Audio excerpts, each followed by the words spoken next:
Bonjour à tous et bienvenue sur AB Sport pour une nouvelle rencontre de Coupe d'Europe, un match aller de Coupe des vainqueurs de Coupe, match aller pour les huitièmes de finale. Nous avons vécu une superbe rencontre mardi entre le CSKA Sofia et l'Atlético Madrid. C'était les 16e de finale aller de la Coupe de l'UEFA, la Coupe de l'UEFA qui compte toujours un tour de plus que la Coupe des Coupes. Et bien aujourd'hui, ce sont deux équipes méconnues qui sont des équipes qui évoluent dans des pays de football. Heerenveen, le club hollandais qui reçoit Vartex Varazdin, le club croate. José, bonjour. Bonjour. On s'attend bien entendu à du beau football parce que ce sont deux équipes, je le disais, qui sont issues de pays à vraie culture footballistique.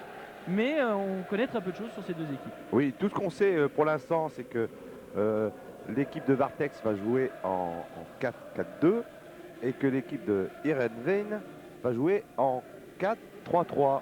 Alors on s'intéresse tout de suite Pour l'instant, on ne sait que ça. On s'intéresse tout de suite à la composition d'équipe de cette équipe de Heerenveen. La formation est la suivante avec Vonk dans les buts. Vous l'avez dit, une défense à 4 avec Radomski, Klompe, De Neuer. Vous le verrez, il y a deux frères De Neuer, ce sont des jumeaux. De Neuer en défense, Mitrita également sur le côté gauche.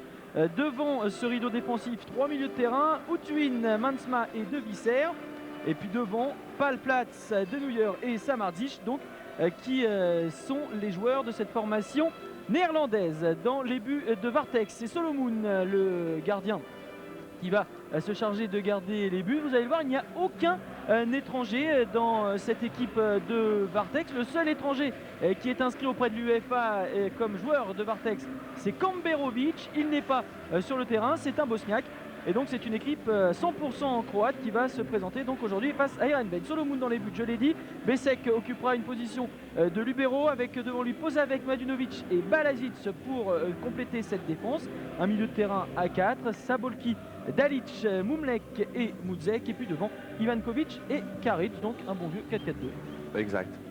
Bazek, je vous l'ai dit, ce sera le libéraux de cette équipe. C'est également entraîneur-joueur de l'équipe de Vartex, que l'on connaît peu. On est plus habitué à voir en Coupe d'Europe l'équipe du Croatia Zagreb, l'équipe de l'Hajduk Split. Nous reviendrons d'ailleurs sur les performances du Croatia Zagreb. Et Vartex espérera sans doute faire un bien meilleur résultat aujourd'hui à Heerenveen que leurs compatriotes du Croatia Zagreb qui ont été battus par le Football Club de Porto en Ligue des Champions ce mercredi. 3-0. Dans quelques instants, le coup d'envoi va être donné par monsieur Dani Koren, que voici, qui sera l'arbitre de cette rencontre, un arbitre israélien. Et la rencontre va se dérouler devant une faible assistance, 13 750 spectateurs. Mais le stade est plein, en tout cas, dans l'AB Lentra Stadium. Et donc, tout est réuni vraisemblablement pour assister à une belle partie. Alors, il faut savoir que Heerenveen, c'est une ville qui se situe complètement au nord des Pays-Bas, alors que la majorité des clubs sont eux basés dans une grosse moitié sud du pays. Heerenveen, c'est le seul club au nord du pays avec Cambuur Leeuwarden, là encore un des clubs les moins connus, en tout cas les moins médiatisés de ces Pays-Bas. Voilà, c'est parti pour la première période avec un premier long ballon qui termine directement sa course dans les mains de Vonk.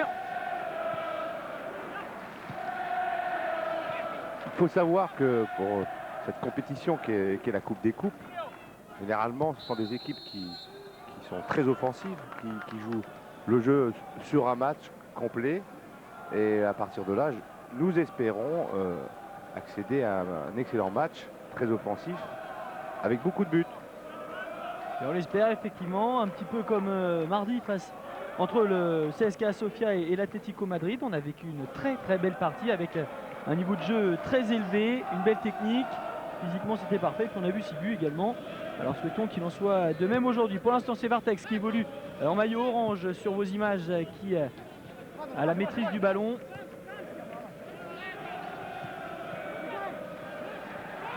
Vartex qui va surtout se battre pour ne pas prendre de but et pourquoi pas marquer un but à l'extérieur en Coupe d'Europe, c'est toujours intéressant.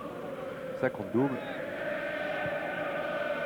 Et ça garantit généralement pour le match retour une petite avance toujours intéressante à gérer. Les joueurs d'Heerenveen dans la moitié de terrain de Vartex.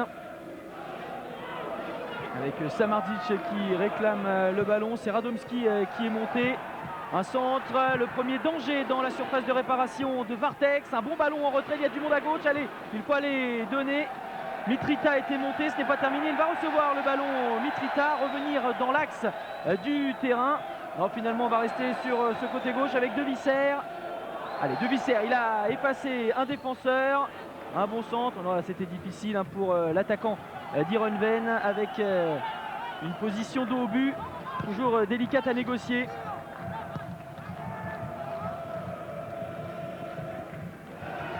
Déjà, on remarque que les Croates sont beaucoup plus à l'aise techniquement. Le terrain est un peu glissant, avec par rapport à une défense hollandaise qui est beaucoup plus lourde. Je pense que dans la partie, ça va jouer parce qu'au fil du match, les joueurs croates auront sûrement beaucoup plus d'occasions offensives faciles à gérer.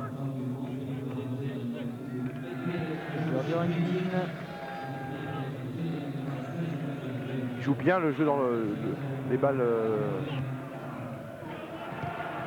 vers les joueurs qui recherchent toujours un troisième. Ça c'est mal négocié, mais ça ne sortira pas. Heerenveen va pouvoir continuer sa phase offensive. Ballon repoussé par la défense de Vartex. On a l'impression que les Hollandais sont un petit peu débordés en début de partie. Mitrita. Ce qui ne veut rien dire, bien sûr. Les Croates sont débordés en début de partie. Ce sont les Hollandais qui attaquent.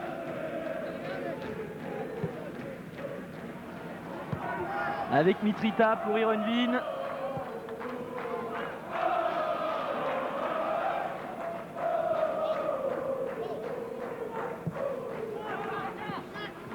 Et la récupération pour Vartex, un superbe sombrero, même si c'est perdu juste derrière.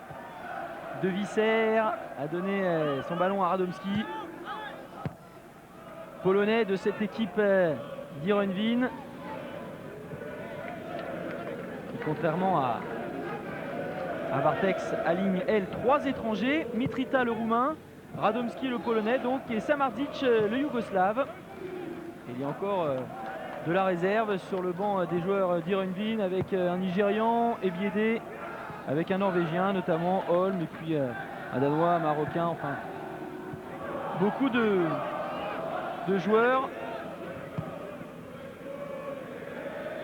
Et de nombreux joueurs étrangers donc, qui évoluent dans cette équipe classée 6e actuellement du championnat des Pays-Bas. 6e, c'est la place à laquelle Heerenveen a terminé le championnat des Pays-Bas la saison passée. Quant à Vartex, ça va un petit peu moins bien, qui occupe actuellement la 9e place du classement du championnat croate. Alors 9e, ça peut paraître une bonne place, ou en tout cas une place moyenne, mais quand on sait que le championnat croate ne compte que 12 équipes, ça relativise pas mal de choses. Oui, c'est plus pareil. Oui. Mitrita qui s'échappe, il a réussi à donner son ballon. Oh, il y a du monde, hein. C'est très dense dans la défense de Vartex.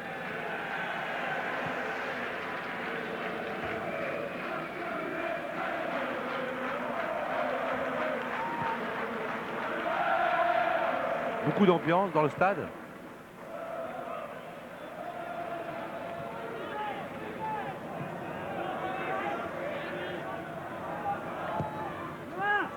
Il faut se retourner. De C'est bien Neuer. joué ça. Ah, ils se vont se gêner. C'est bien donné, peut-être une frappe et un coup de sifflet de toute façon de Monsieur Koren. Il avait arrêté Mansma dans son élan.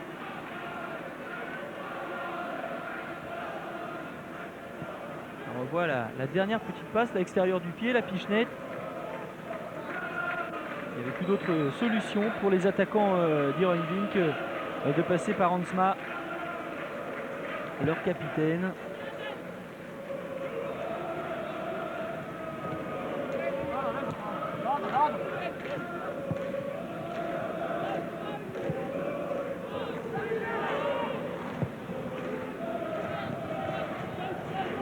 Le pressing des Hollandais se fait très, très haut, ce qui permet généralement une récupération beaucoup plus rapide.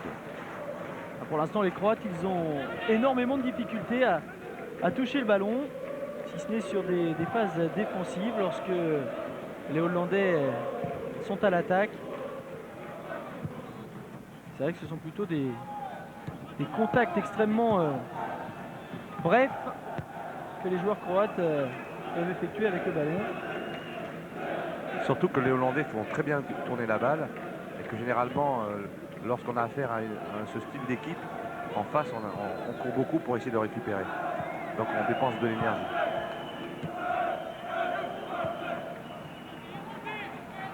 Visser, Radomski. Radomski là qui a manqué sa passe.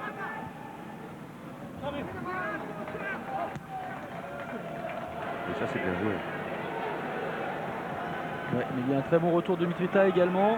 Même si là, Sabolki va parvenir à centrer. Et c'est une première occasion délicate à négocier pour la défense hollandaise avec une nouvelle frappe. Mais là, c'est complètement hors cadre. C'est tranquille pour Vonk qui va pouvoir effectuer cette remise en jeu après la frappe de Dalic. Ça va sans doute donner confiance aux Croates. Parce que jusqu'à maintenant, au cours des 7 premières minutes là, qui viennent de s'écouler, on avait très peu vu le ballon dans les pieds des joueurs de Vartex.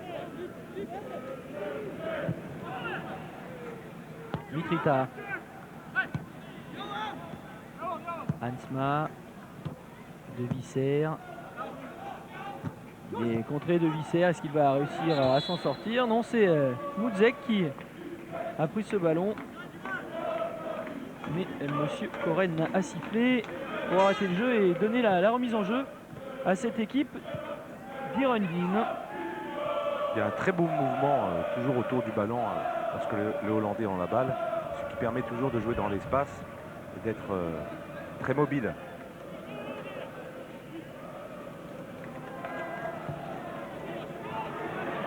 Allez, il faut frapper Hansma, il a déjà fait tout à l'heure, là il retente sa chance. Oui, c'est le jeu de frapper parce qu'il a quand même l'ouverture, même s'il est un peu loin du but. Ryan Tevrenden est suspendu côté Heerenveen. Tous les joueurs sont là dans cette équipe de Vartex. Et on a aperçu assez rapidement, assez furtivement l'entraîneur d'Heerenveen. Faut peu de Han. Alors à Heerenveen, on mise sur la durée et sur la fidélité parce que Foppe de Han, il est entraîneur de ce club depuis 1992. Bien joué, il a été complètement laissé seul là-bas sur le côté gauche et un très bel arrêt de Vonk. Très bel en arrêt, deux temps. Après cette nouvelle frappe pour les Croates, elle était signée cette fois-ci Balagic. Et vous le voyez, même les défenseurs se mettent à donner un coup de main à leur milieu de terrain, à leurs attaquants pour venir faire le pressing sur le but de Vonk. Et Balagic, il avait été complètement laissé de côté là-bas sur son couloir gauche. Alors attention, c'est peut-être la faiblesse de cette équipe d'Heerenveen.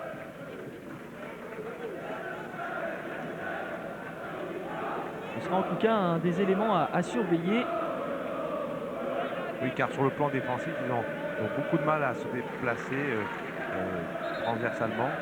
Ils sont un petit peu lourds. Et il faut se méfier des Croates parce qu'on a l'impression qu'ils sont endormis, mais pas du tout. La preuve, ils ont eu deux, trois actions qu'ils auraient pu conclure s'il y avait eu un peu plus de réalisme.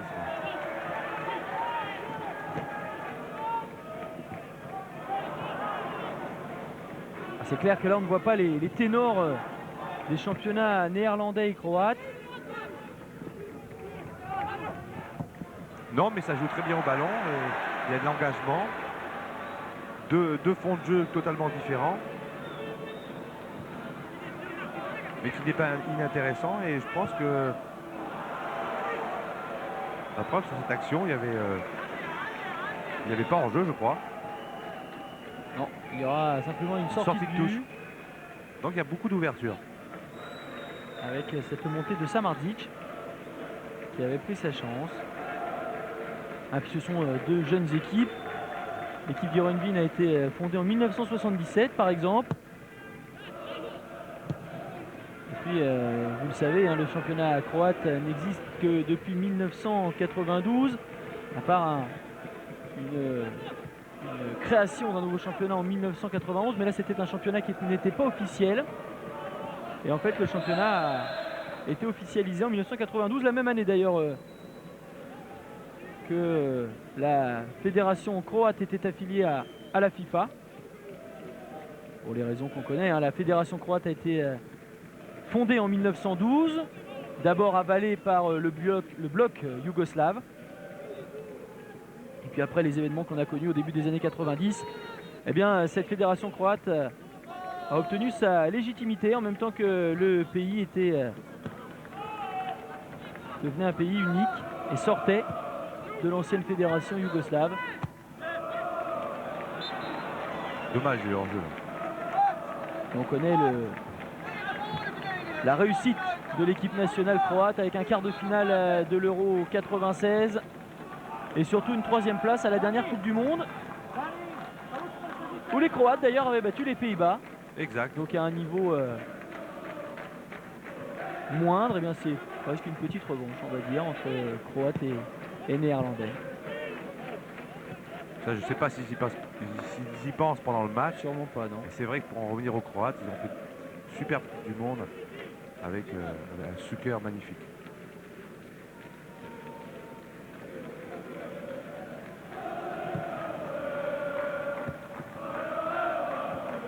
Samardzic, ouais, il est accroché, Monsieur Koren va siffler finalement, il a attendu l'avantage de voir si les Néerlandais allaient récupérer ce ballon, ce n'est pas le cas, donc on revient sur la faute sur Samardzic. C'est Hansma, le capitaine de l'équipe d'Heerenveen, qui va se charger de frapper ce coup franc, aller chercher là-bas dans l'axe un partenaire qui s'appelle Radomski. Et là c'est Hansma qui va commettre la faute et sans doute prendre le premier carton de cette partie. Non, Monsieur Koren est passé à côté du capitaine néerlandais. Un tacle que l'on pouvait qualifier de tacle par derrière. Il n'a pas été sanctionné autrement que par un petit coup de sifflet de Monsieur Koren et bonne prise de balle de Solomon à l'entrée de sa surface de réparation alors que Samardzic était venu faire le pressing. Et le jeu devient équilibré maintenant. Je crois que les Croates sortent un peu de leur tanière car ils sentent là que la défense hollandaise est assez friable. Sans doute un petit peu timoré en début de partie et gêné par les premières occasions que s'étaient créées les Hollandais. Cette fois ils sont en place et vont attendre patiemment. Une faute de la défense néerlandaise. On l'a vu, cette erreur, elle peut venir à n'importe quel moment. Très bon retour en revanche des Croates qui viennent contrer cette nouvelle attaque hollandaise. Et cette tentative de Palplatz de passer là dans la défense croate. Récupération Radomski. Hansma. En tout cas, toujours une très belle couverture du terrain par les Néerlandais. Toujours une solution pour le porteur du ballon. Et donc une balle, vous le disiez tout à l'heure, José, qui circule bien. Très bon toucher de balle. Un jeu qui cherche toujours la meilleure solution. Très offensif d'ailleurs. Puis un jeu simple hein, surtout. On n'essaye pas de s'embêter avec les ballons. On essaye de limiter le nombre de touches de balle.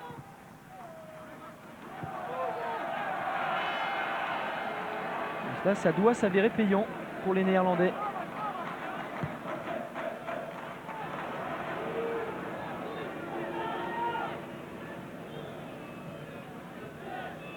Le premier quart d'heure de jeu dans cette partie est dépassé. 0-0 entre Heerenveen et Vartex. Dans ce 8e de finale aller de la Coupe d'Europe des vainqueurs de coupe. Et le match se déroule aux Pays-Bas. Un match qui ne se joue pas sur un très grand rythme, mais qui est très, très agréable car le jeu des deux équipes est très fluide.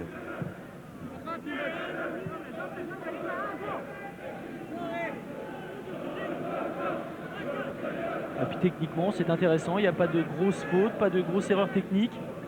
De chaque côté on est bien placé. Parce que aussi l'engagement n'y est pas aussi à 100%. logique quelque part. Donc il n'y a pas de retard, il n'y a pas d'agression.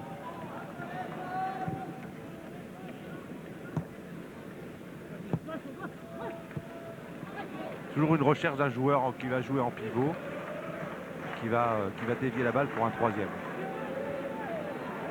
Et toujours ce pressing très haut avec Radomski. Pas le Platz. Assez mal donné en revanche. On parlait du peu d'erreurs qui étaient effectuées. Là, la passe était complètement manquée. Et là encore, la défense est un petit peu à la rue côté Heerenveen, même s'il y a un très bon retour pour les Néerlandais.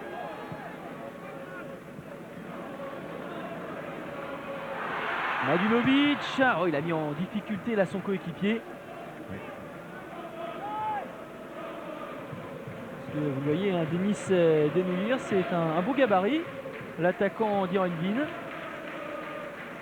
Il est venu se frotter à Madunovic.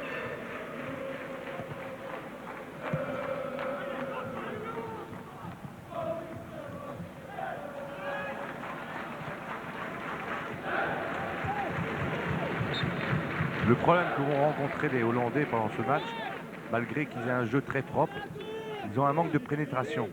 À partir de là, ils n'arrivent pas à faire la différence. C'est pour ça qu'en fait, ils vont tourner toujours autour du but sans être véritablement dangereux.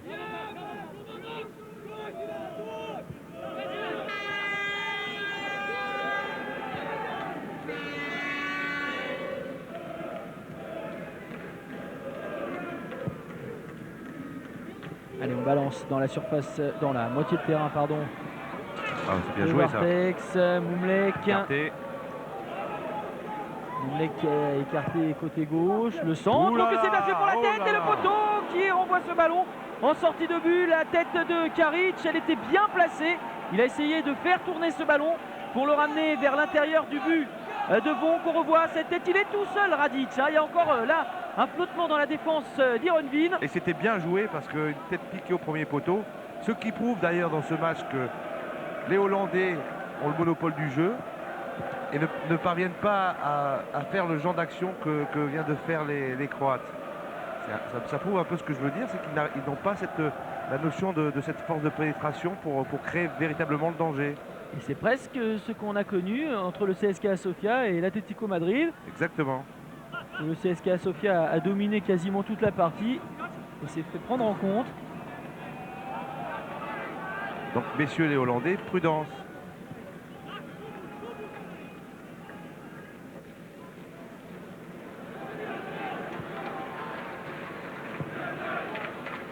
La récupération croate avec ces ballons maintenant qui va revenir dans la moitié de terrain hollandaise dans les pieds de Mouzek. C'est bien donné pour Karic qui va peut-être battre Vonk.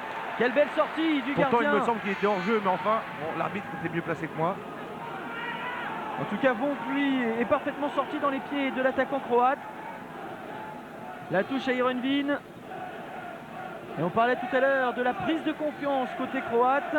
Ces deux occasions coup sur coup, bien entendu, ne vont pas arranger les affaires des Hollandais.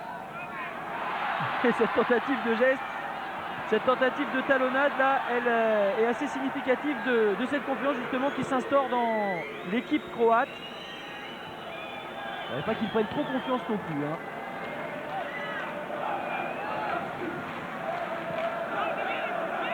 Mitrita.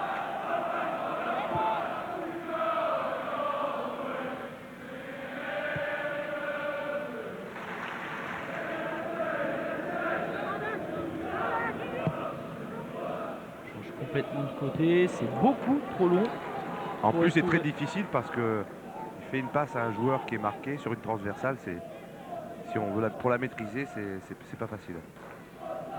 Dans ces cas-là, il vaut mieux jouer avec un partenaire à côté pour orienter le jeu différemment.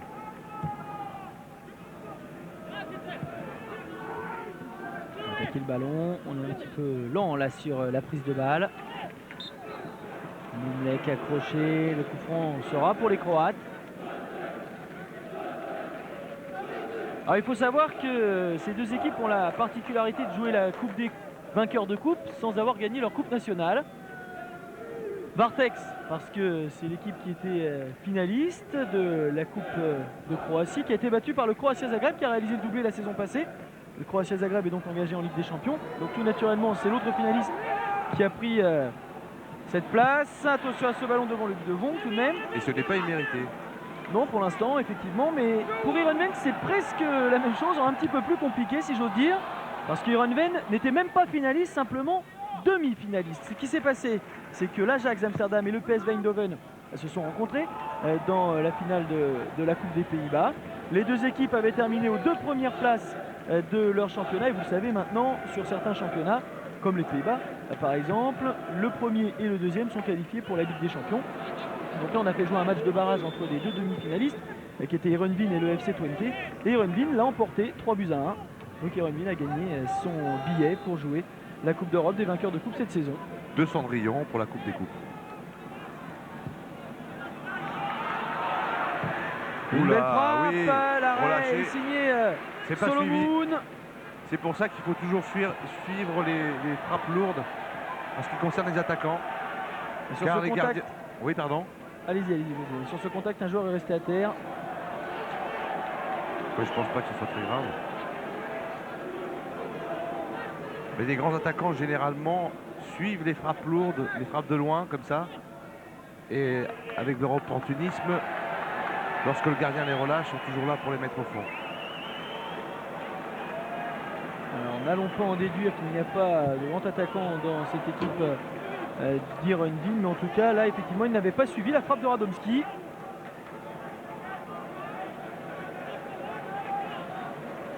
Et il y avait sans doute matière à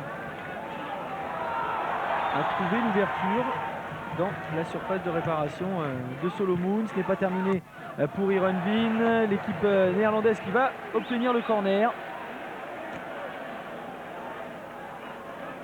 Et là, visiblement, on réclame un petit peu plus d'organisation, un petit peu plus de présence autour du porteur pour lui offrir des solutions. Palplatz qui ne semblait pas du tout content de ses coéquipiers. Ce n'est pas terminé. Samardzic qui a été laissé complètement seul là-bas. Solomon en 2 temps. Quel bel arrêt du gardien croate. On revoit le centre de Samardzic. Dans un premier temps, Solomon qui détourne, mais il remet ce ballon sur la poitrine d'Outwin. Samardzic-Outwin, c'est quasiment le duo qui a permis à Heerenveen d'être présent dans cette Coupe des Coupes, puisque ces deux joueurs ont marqué tous les deux dans le match de barrage dont je vous parlais tout à l'heure.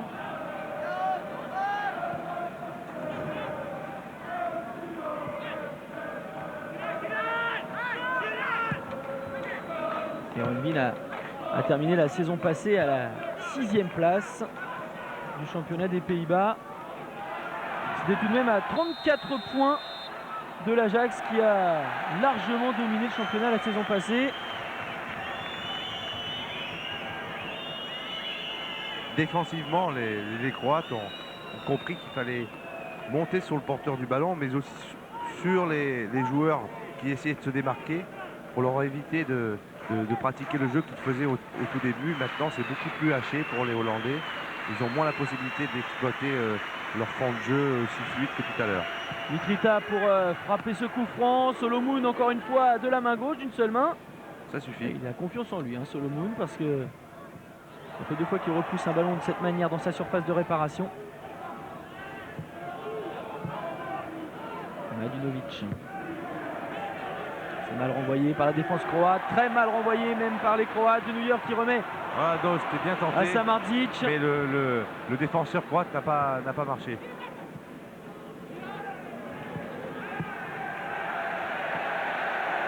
Mladenovic.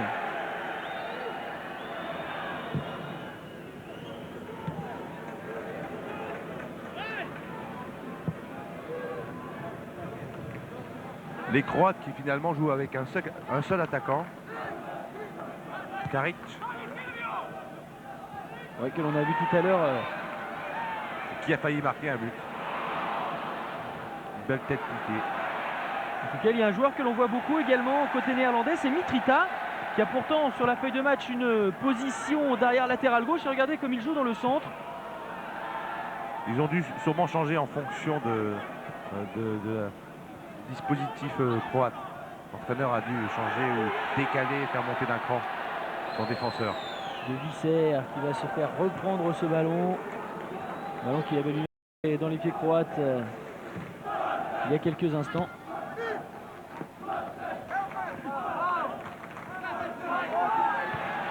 Et on entend quelques supporters croates qui ont fait le déplacement, qui scandent le nom de Vartex. Ou qui habite peut-être sur place. Hein. Peut-être. Je les connais pas personnellement.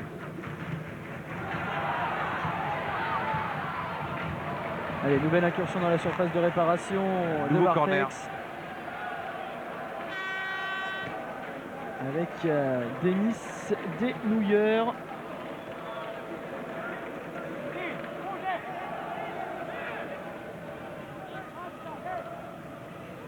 Et c'est De Visser qui va frapper ce corner. Ça va plonger sur le but de Solomon, mais c'est la défense croate qui écarte ce ballon. Retour de Samardzic.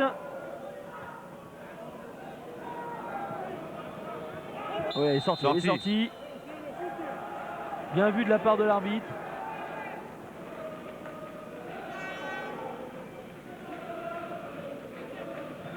Et toujours 0-0 entre Heerenveen et Vartex. Alors que nous allons bientôt atteindre la demi-heure de jeu. Et là, le jeu des deux équipes qui s'est considérablement resserré. Il y a un petit peu moins de fluidité qu'il y a pu en avoir dans les 20 premières minutes de cette partie.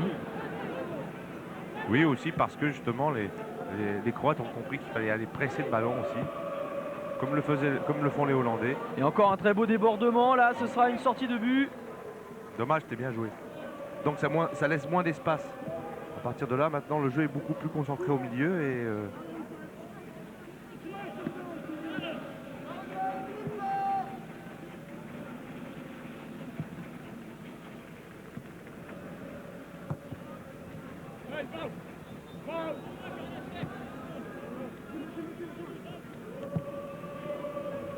Hansma.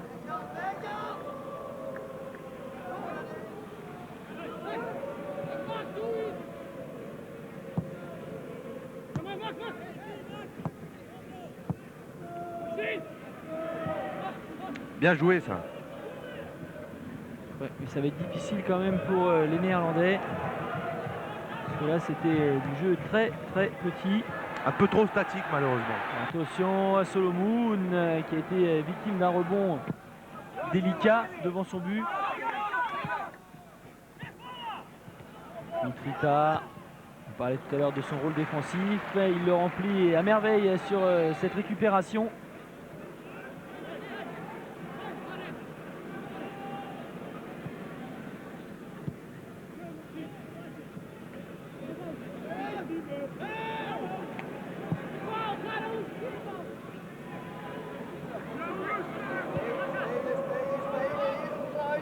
Heerenveen qui s'est assez facilement qualifié lors du premier tour face à l'ami Kavronki. 3 buts 1 et 1-0 de victoire. Ça c'est bien joué ça. Ouh là là, la faute, et là ça va mériter un carton. Ou Monsieur Coren qui demande aux joueurs néerlandais de se relever. Alors on va jeter de nouveau un coup d'œil à cette action avec le départ. Ah non, il passe complètement à côté du joueur qui a taclé parce qu'il a glissé. De Palplatz. D'ailleurs, c'est lui qui aurait dû prendre un carton.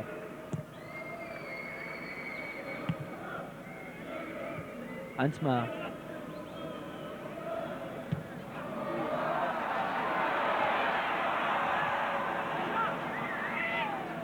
Là, ça joue un petit peu n'importe comment. Radomski qui écarte bien côté droit. On va chercher une solution. Palplatz qui préfère frapper. Pas terminé pour les joueurs néerlandais. Avec Palplatz de nouveau. Avec Outwin.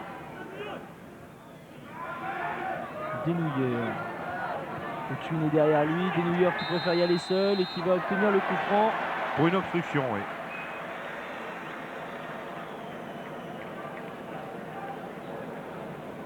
Et nous sommes entrés dans le dernier quart d'heure de cette première période. 0-0 entre Heerenveen et Vartex. Avec quelques occasions qui se sont succédés pendant les 20 premières minutes et depuis, Plus rien. plus grand chose à se mettre sous la dent. Oui. Une remise de la tête là, côté néerlandais. Oh là, c'est bien Et joué. la très belle contre-attaque qui est en train de s'amorcer maintenant pour les Croates avec le départ de Sabolki. Il est seul, Sabolki, il a du champ, il va falloir qu'il trouve un partenaire. Ce sera peut-être sur le côté gauche parce que le trou est Ouh là pas dans la là. défense. Quelle frappe de Sabolki! Je l'ai vu en pleine lucarne, dis donc. Belle course en plus. Part de loin. Belle frappe. Ah, il a mené cette contre-attaque à lui tout seul. Bah, c'était très bien joué parce que son partenaire de droite était monopolisé par 2 joueurs et sur la gauche, il n'y avait personne. Comme il avait fait une course de 40 mètres, pour aller plus loin, c'est difficile. Donc il a opté pour une bonne solution, c'était de frapper. Et apparemment, il avait une très bonne frappe. Et Sabolki qui fait partie des 3 internationaux croates de cette équipe de Vartex. Lui, il évolue en équipe jeune. Ah oui, c'est bien joué ça. Encore une bonne balle pour Karic. Malheureusement, il est un petit peu court, l'attaquant de Vartex. Il n'y a pas tellement cru, je crois, mais la balle était bien mise dans l'espace. Bon, c'est vrai que c'est pas toujours facile, mais Ouais, au niveau du timing, c'était pas forcément ça. Il est arrivé aussi peut-être un petit peu en retard. En tout cas, un ballon repris sur le sommet du crâne et qui termine sa course en sortie de but, permettant ainsi aux joueurs d'Ironvin de repartir à l'assaut.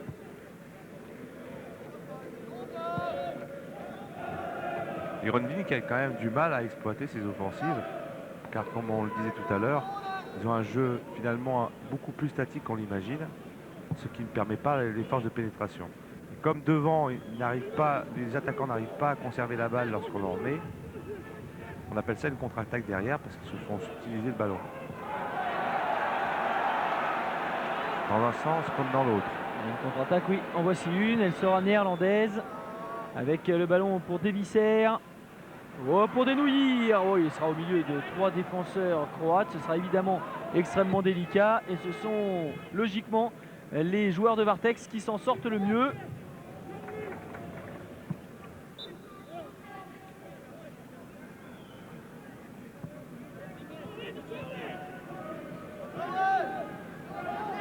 Hansma va être rattrapé par Noumlek, mais il a réussi à transmettre son ballon avant d'être repris. Devisser, s'il parvient à redresser, ce sera difficile, mais il aura quand même le corner. Devisser. Et ce sont sur ces coups de pied arrêtés d'ailleurs que les Néerlandais se sont créés les meilleures occasions, étaient les plus dangereux. Alors attention à Solomon sur sa ligne de but, attention aux défenseurs croates à être très attentifs à tout ce qui se passe dans leur surface de réparation. Parti au deuxième poteau. Oula. La remise de la tête, oui, il est passé au milieu de 2 défenseurs croates. Hansma. Karic. Reprise avec Mitrita. Et la touche sera pour Ironvin.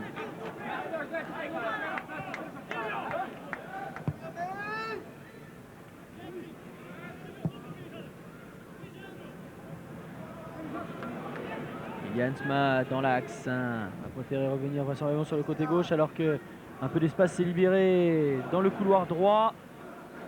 Finalement, ce sera l'axe et la récupération une nouvelle fois croate.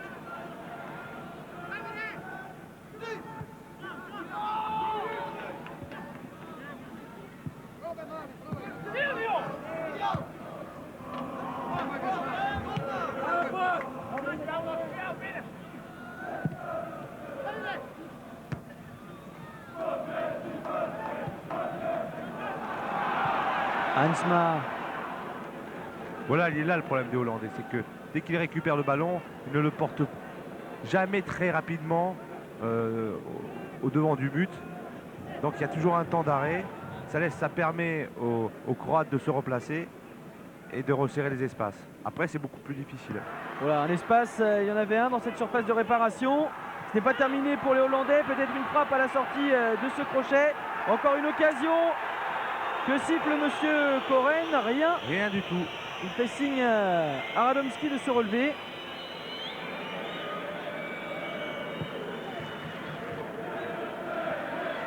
Et la vitesse d'exécution, elle est effectivement côté croate avec encore Elle est beaucoup plus rapide. Sabolki qui va rentrer dans la surface de réparation. Il est passé, Sabolki va peut-être pouvoir frapper. Oh, il a fait un crochet de trop. Sans doute. C'est dommage cette action. Ah, parce qu'un tir du pied gauche aurait sans doute été plus Non, judicieux. Une de trop. C'est-à-dire que quand il a débordé d'un côté, c'est là qu'il aurait dû enchaîner pour frapper. Après c'est trop tard. Alors on va revoir la première action avec Radomski. Il y avait peut-être un petit pied croate qui traînait sur la jambe de Radomski. Monsieur Koren a estimé qu'il n'y avait pas faute. Ça aurait été sévère quand même. Ah, c'est-à-dire qu'en dehors de la surface, il aurait peut-être sifflé coup franc. Et pour siffler un penalty sur cette action, c'était plus délicat.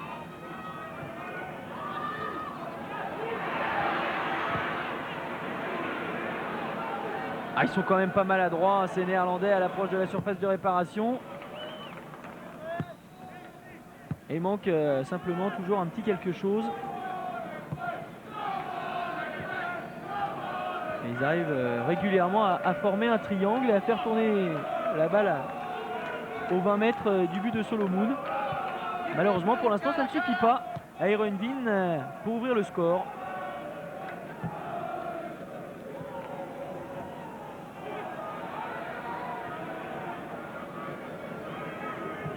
Le problème des Hollandais, c'est qu'ils jouent toujours au même rythme, soit de derrière, au milieu ou devant. Il n'y a pas de changement dans les. À partir de là, on peut pas trouver la défense. Et on peut surtout pas la prendre en revers. Il n'y a pas d'effet de surprise. Ils sont toujours au même rythme. De Visser, ils sont complètement statiques, ces joueurs néerlandais. Denis Denouilleur qui obtiendra la touche. Et effectivement, la défense croate a tout le loisir de lire le jeu hollandais. Oh, c'est passé peut-être. Non, la sortie de Solomon dans les pieds de Denis Denouilleur. Il fallait cette sortie croate parce que Denouilleur, parti à la limite du hors-jeu, s'est retrouvé en position très favorable. Un petit peu de chance là dans ce ballon qui parvient dans les pieds de l'attaquant hollandais. Mais la belle sortie de Solomon a permis de ne concéder qu'un corner et ce sera finalement une sortie de but avec cette tête d'Hansma. Oh, c'est pratiquement par ce défenseur central que toutes les occasions hollandaises sont arrivées. C'est Les vrai. frappes de loin. C'est vrai, mais pas à 100 à l'heure malheureusement. Ce qui empêche le jeu d'évoluer de manière rationnelle par rapport à partir de la défense.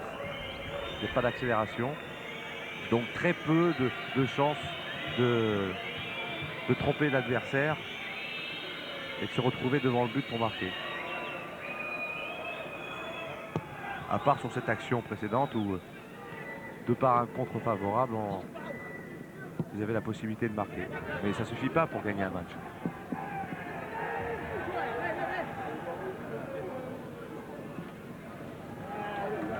Pas de faute sur Ivankovic. Radomski, Hansma en profondeur, c'est perdu par les Hollandais, mais ça va revenir dans les pieds d'Heerenveen avec ce coup franc sifflé par Monsieur Koren.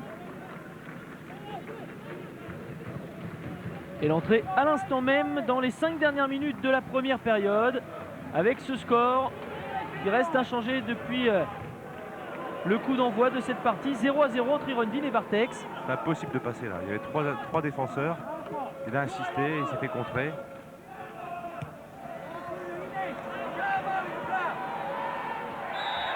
Faute, oui.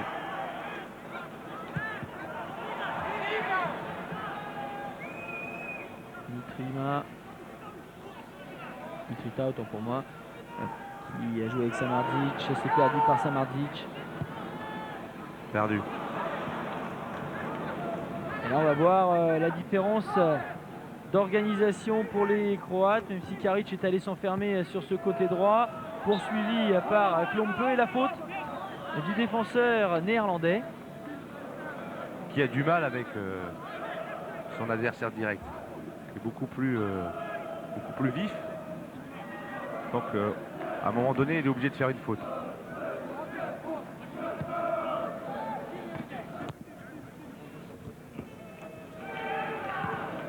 Mitrita, Samardzic et De Visser qui cherche un partenaire. Ah, ça va devenir Systématique. Le problème numéro 1, effectivement, systématique de cette équipe néerlandaise. Avec si les joueurs d'Heerenveen ne trouvent pas rapidement une solution et ne s'organisent pas pour le porteur du ballon. Une carence en matière de solutions et d'opportunités offertes à ce porteur. Allez, c'est frappé par Radomski.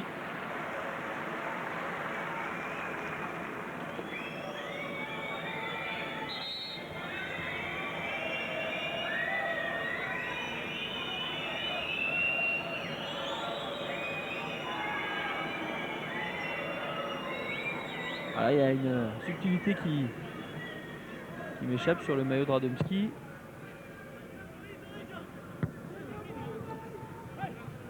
Puisque c'est Outwin qui porte normalement le numéro 10. On appelle ça une ruse de guerre. Ah, pour l'instant, ça a rusé personne à part moi, visiblement.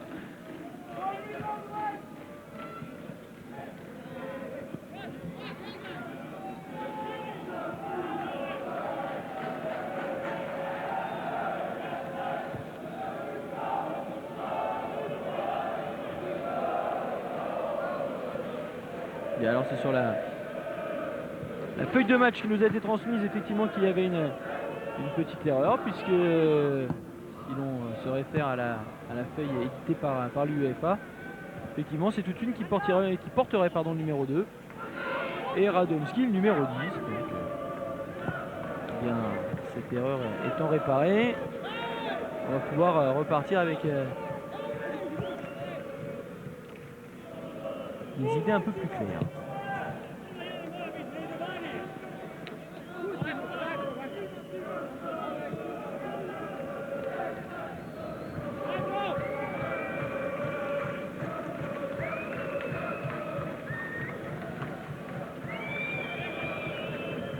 Alors là, visiblement, les deux équipes se sont totalement endormies. Il n'y a qu'à voir la vitesse à laquelle Balajic est allé chercher ce ballon pour le remettre en jeu.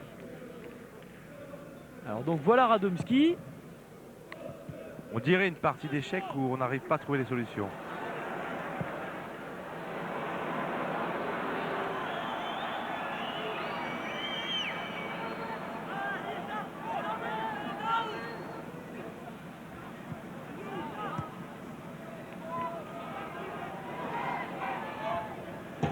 Et le retour in extremis de Klompe qui vient mettre ce ballon au corner. C'est vrai que le match n'est pas très vaillant, mais dans un match de football, on arrive toujours à avoir des surprises. Et quand un but est marqué, généralement, ça redonne un peu d'élan. Et espérons que cela va se passer très vite. On y croit. Effectivement, il est temps On y croit, Grégory. qu'un but soit inscrit. Parce qu'autant les 20-25 premières minutes ont été très agréables à suivre. Donc là, ça devient très difficile. C'est pas difficile pour Vonk de récupérer le ballon. Hein. Il fait quoi, Là, il était tranquille, il n'y avait pas d'opposition. il fait quoi, 2,50 m? Les bras levés. Il est grand, il est immense. Hein. Très grand gardien, effectivement. Et en plus, quand les Croates ne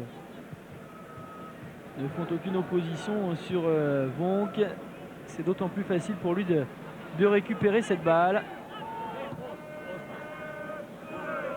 Outwin, Mitrita, Outwin de nouveau, Outwin qui va s'en aller côté gauche, trouver le centre. Et Solomon qui lui est un petit peu plus petit que Vonk, et bien prend quand même ce ballon avec autant de facilité. Le temps réglementaire est terminé dans cette première période. On va jouer les quelques arrêts de jeu que M. Koren aura pu noter au cours de cette première période.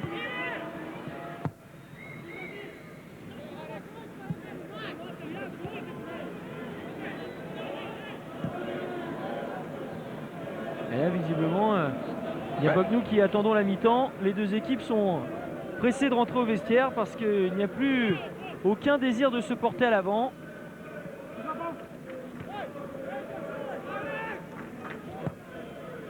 L'objectif principal étant de ne pas encaisser de but avant la fin de cette première période, visiblement. Mais évidemment, les Hollandais doivent faire le jeu puisqu'ils jouent chez eux. Et les Croates, leur propre intérêt, c'est au moins de repartir avec un match nul. Donc il y a une sorte de neutralité qui se crée. Et on est toujours au rôle d'observation depuis 45 minutes, 46 maintenant. Moumlek a rendu ce ballon à Vonk. 2 minutes d'arrêt de jeu bientôt. Et nous ne les atteindrons pas puisque Monsieur Koren renvoie les deux équipes au vestiaire sur ce score de 0-0. On lisait José, une première mi-temps qui s'annonçait sous les meilleurs auspices et puis qui finalement est vite retombée dans un aspect très maussade. Évidemment, puisque les Croates, 0-0 à la mi-temps, auraient tort de se jeter à l'assaut des buts hollandais. Et malheureusement, du côté hollandais, il n'y a pas l'intuition pour marquer des buts. Et ils ne sont pas très opportunistes. En tout cas, nous avons vu une équipe croate qui jouait parfaitement les contre-attaques, qui joue vite, qui joue bien, qui s'est créé de belles occasions. Ça n'a pas été le cas véritablement dans les rangs hollandais. Alors on espère que tout cela va se décanter en seconde période. On va marquer une pause rapide. On ne passera pas le quart d'heure de la mi-temps. Vous le savez, à cette heure-ci, le match est en différé. Donc on passe la mi-temps et puis on revient pour la deuxième période. À tout de suite.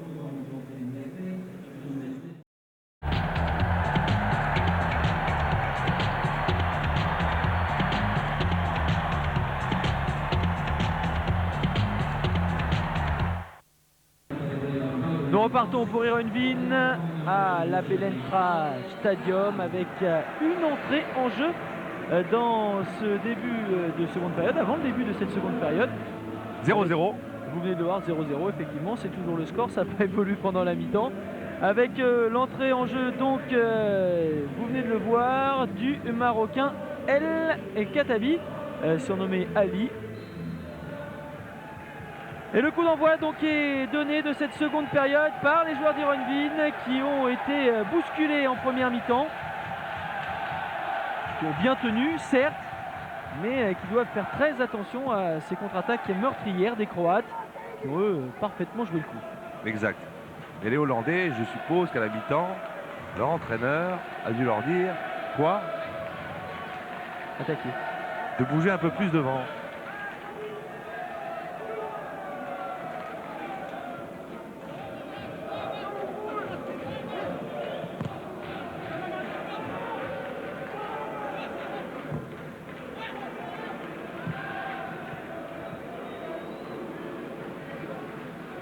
Belle frappe, mais pas dans le cadre.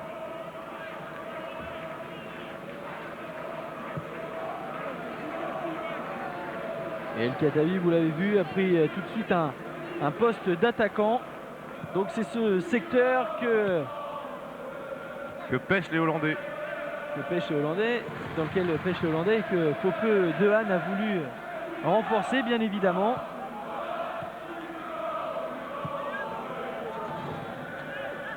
Et il est évident que jouant chez soi et être à 0-0 à la mi-temps en Coupe d'Europe, ça peut poser des problèmes et surtout des questions. Et qu'effectivement, si on ne marque pas de but, généralement on change certains joueurs, voire du milieu du terrain, pour mettre un attaquant qui, avec sa fraîcheur, pourrait apporter une solution supplémentaire.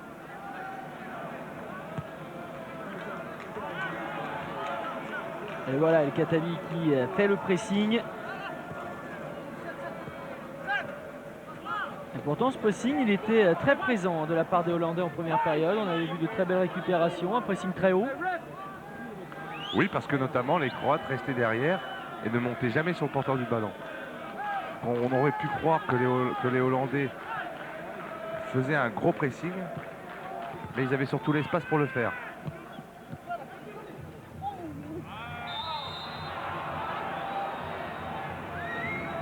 La faute de Klompe et un coup franc dans cette seconde période, le premier de cette seconde période. Il n'y avait pas faute, mais Klompe paye un peu toutes les fautes qu'il a fait régulièrement. Donc l'arbitre a beaucoup plus envie de siffler ses actions.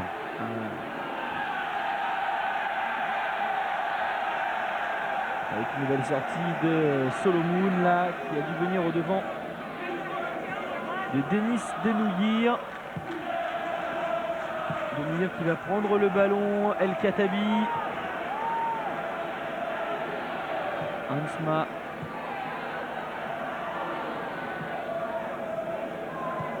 Guerra Demir a touché le ballon. Appel de balle de Mitrita. Il est servi, Mitrita, dans le couloir gauche. Et effectivement, cette équipe qui joue un petit peu plus rapidement, cette équipe d'Heerenveen. Et là, c'est Sabolki qui est sanctionné par Monsieur Koren. Et ce sera un coup franc que l'on peut qualifier de plutôt bon, même s'il est totalement excentré. Dans ce couloir gauche d'Heerenveen. Une sorte de corner entrant. Ça va plonger sur le but de Solomon, mais c'est la défense croate qui est la première et la plus prompte à prendre ce ballon. Outwin qui décale côté droit, mais personne n'a suivi. Ça, effectivement, ça pouvait être bien joué. Encore fallait-il que les joueurs s'entendent. Et ce n'était pas le cas.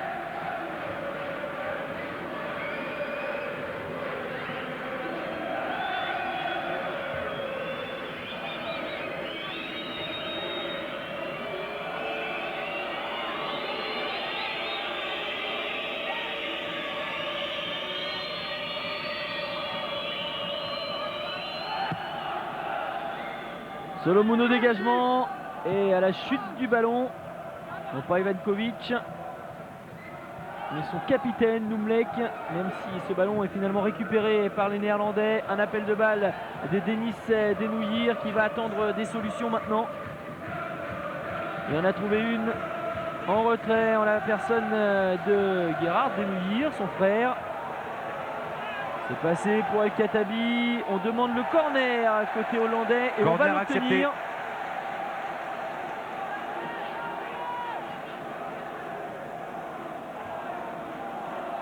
Et ce joueur marocain, El Khattabi, a quelque peu changé le visage offensif de l'équipe néerlandaise en ce début de seconde période. Le ballon repoussé par la défense croate.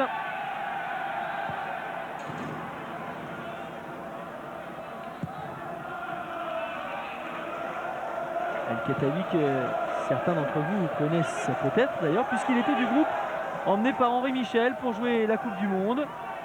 On se souvient des belles prestations marocaines pendant cette Coupe du Monde au premier tour. Oui, magnifique d'ailleurs. Très beau souvenir de l'équipe du Maroc en France pendant la Coupe du Monde. Ouais, même si les Marocains n'ont pu passer le premier tour. On a vu... C'était une grosse déception parce qu'ils jouaient vraiment tellement un beau football. Ouais, on aurait voulu. Une équipe emmenée par Naïbet et Hadji. Très entreprenante et très intéressante, sur laquelle il faudra sans doute compter pour la prochaine Coupe du Monde et pour la prochaine Coupe d'Afrique des Nations qui se déroulera en 2002 au Mali. Non, en 2000. En 2000, pardon. 2000 au Mali. Et ce sera la même année que l'Euro 2000 qui, lui, se déroulera aux Pays-Bas. Aux Pays-Bas et en Belgique. Tout à fait. Allez, le centre d'Outsuir pour les Néerlandais d'Heerenveen.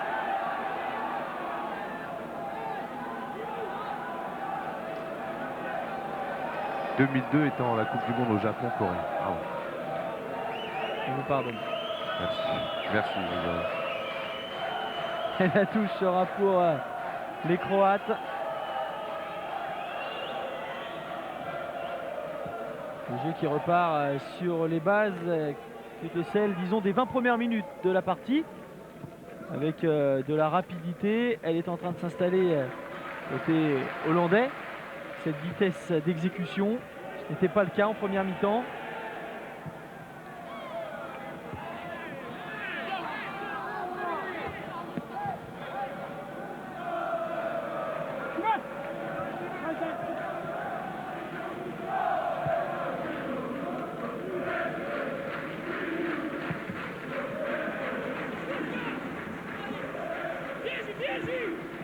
Le débordement de Sabolki, il a été extrêmement dangereux en première période, ce milieu de terrain croate.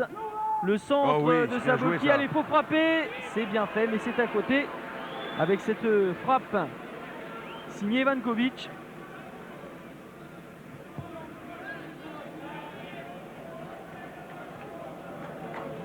Si Croates et Néerlandais peuvent s'entendre pour nous offrir une belle seconde période, ça en prend le chemin en tout cas au vu de ces premières minutes. Il va falloir rapidement confirmer. Dalic, Karic et les Croates avec les 11 mêmes acteurs de ceux qui avaient débuté la partie. Pas de changement de la part de leur entraîneur-joueur Drazen Bezek.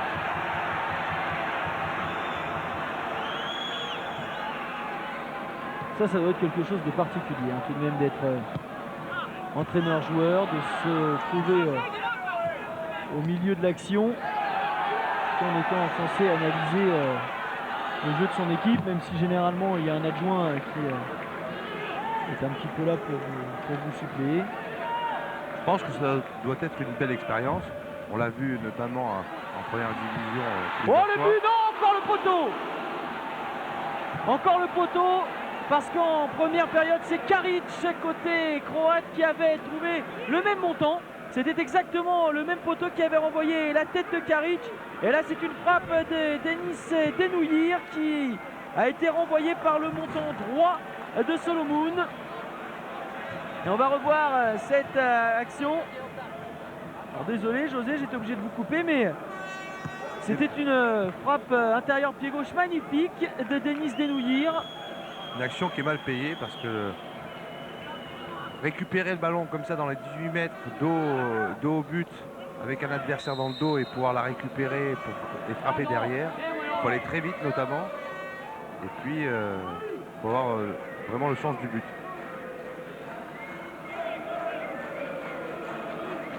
Alors vous nous parliez du rôle d'entraîneur-joueur.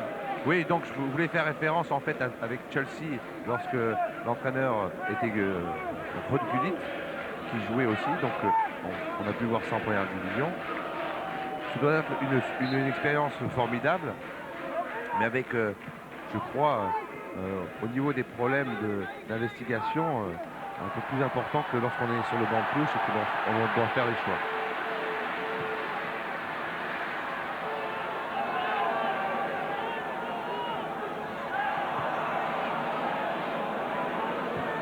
La récupération croate une nouvelle fois.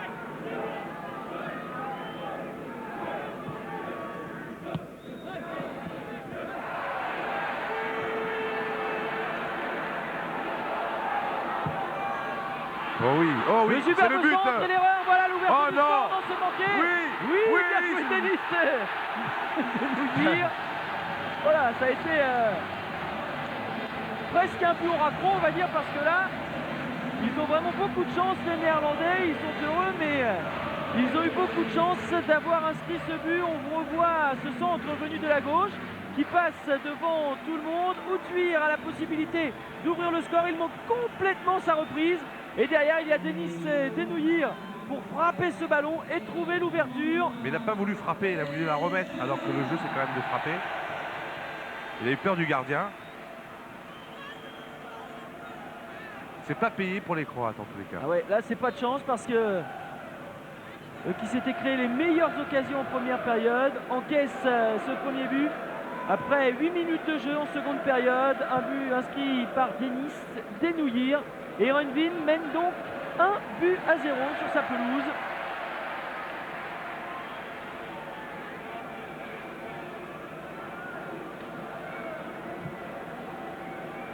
Et ce but, il est un petit peu à l'image du football d'Heerenveen pendant toute cette partie. Exactement, plein d'hésitation. Pas très opportuniste devant le but. Ils ont quand même finalement marqué à la 57e minute. Hansman. Et ça va leur donner confiance, ça va leur donner des ailes. Encore une fois, mais la jambe d'un impossible de pas marquer comme ça. Qui s'est placé juste devant le tir de Denouillir, qui venait de reprendre sa chance. Outsuir qui va récupérer le ballon maintenant, qui va tenter de centrer le jeu sans balle. J'essaie de pas m'emballer moi. Et les Croates à la récupération et à la relance. C'est mal donné. Ah, et là, sans doute qu'ils ont pris un gros coup de massue derrière la tête. Et il s'en est fallu de peu d'ailleurs pour que Denis Denouillir ne réussisse le doublé. Avec cette frappe qui a été sauvée in extremis par Dalic, me semble-t-il.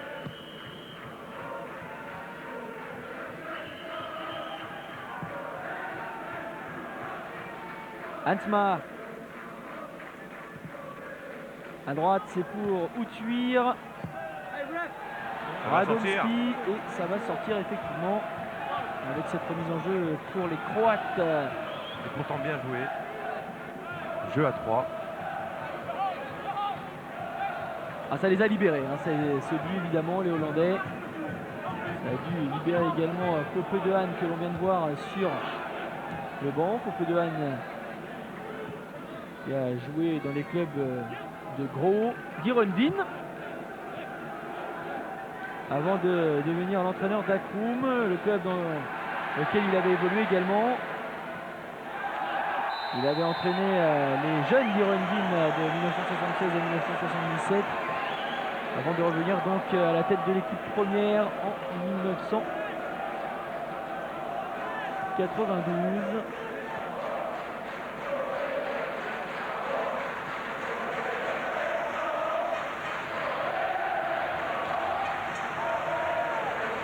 Un nouveau coup franc dangereux pour les joueurs d'Ironvin. C'est Mitrita qui va se charger de le frapper avec son pied droit. Ça veut dire que ça va plonger sur le but de Solomon. Un ballon quasiment deuxième poteau. La reprise de la tête de Denis Denouillir et c'est passé juste à côté.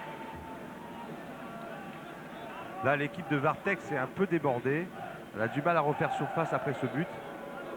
Et la remise en confiance d'Ironvin, de surcroît, porte à croire qu'ils ont vraiment envie encore de marquer un autre but. Ce serait effectivement la possibilité de tuer cette partie, parce que lorsqu'on voit comment les Croates sont assommés depuis ce but, une deuxième réalisation néerlandaise tuerait sans doute le match et mettrait à l'abri les Hollandais d'un retour de Vartex. Tandis que plus le temps va passer, plus les Croates risquent de revenir dans cette rencontre et pourquoi pas d'égaliser. Alors on n'en est pas là, on va pas tirer des plans sur la comète. Mais c'est sûr que si Ironvin parvenait à marquer un deuxième but dans les minutes qui suivent, ça aurait des conséquences très lourdes à l'encontre du Vartex Varazdin.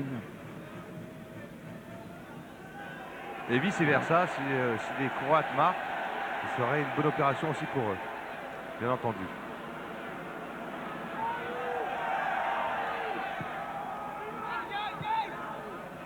Regain de forme pour l'équipe hollandaise. Hein.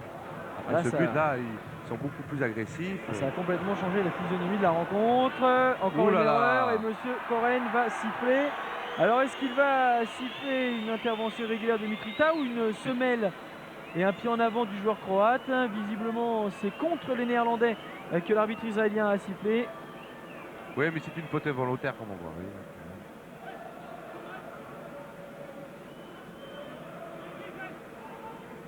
Coup franc bien placé. Magnifiquement à l'entrée de la surface de réparation. Et coup franc qui est obtenu par Vartex à la suite d'une action menée encore une fois par Sabolki. Il faut le souligner parce que ce joueur est vraiment le maître d'œuvre du jeu croate depuis le début de la partie. Alors ce coup franc sera frappé sans doute par Moumlek qui semble vouloir s'élancer. Le capitaine croate, qu'il est bon ce coup franc inscrit par Moumlek, effectivement. C'est lui qui s'était lancé 4 minutes seulement après l'ouverture du score. Magnifique par les Néerlandais, par ce but de Denis Denouillir. C'est Momlouk, le capitaine de Vartex Varazdin, qui vient trouver la lucarne de Vonk. C'est splendide, il n'y a plus une seule araignée là qui traîne entre les filets de Vonk. Super coup franc du pied gauche. Alors là, je vais voir un peu comment ça va se passer, car maintenant, pour repartir à 0 pour les Hollandais, Vartex a marqué un but à l'extérieur, va consolider sa défense. Et il est évident que sans volontairement vouloir jouer le nul, ils vont jouer le nul.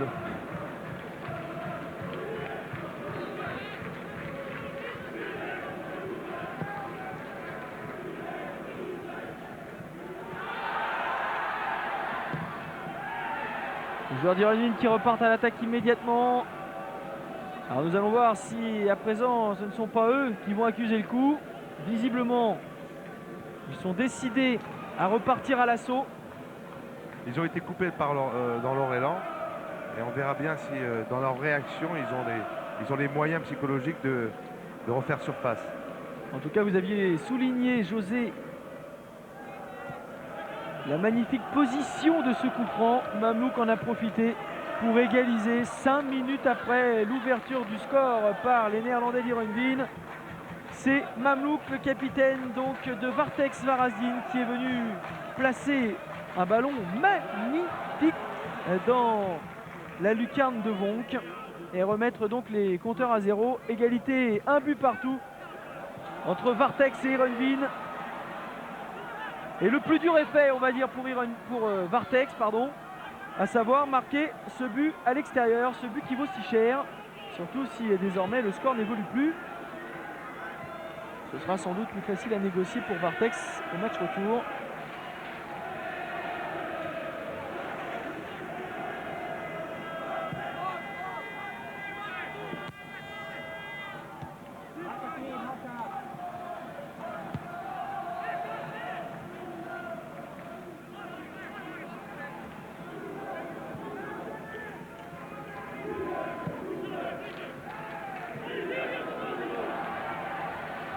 Encore une faute, elle sera cette fois l'occasion de donner un coup franc à Heerenveen. Monsieur Koren a sifflé pour cette intervention irrégulière de Posavec.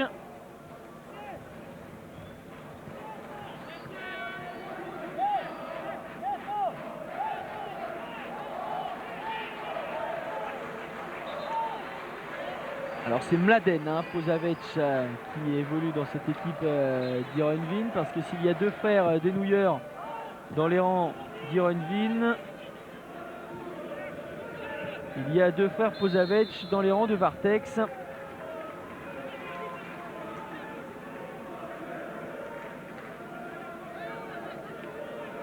Mladen qui est sur le terrain et Srebenko qui attend la possibilité de jouer.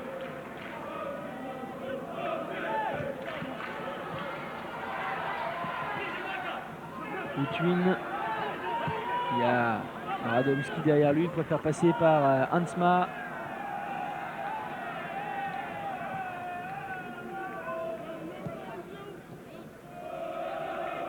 Et encore une faute, le jeu va se durcir maintenant dans cette partie. C'est prévisible, les Croates ont compris qu'ils avaient obtenu leur chance de pouvoir marquer, de serrer le jeu derrière et de ne faire aucun cadeau.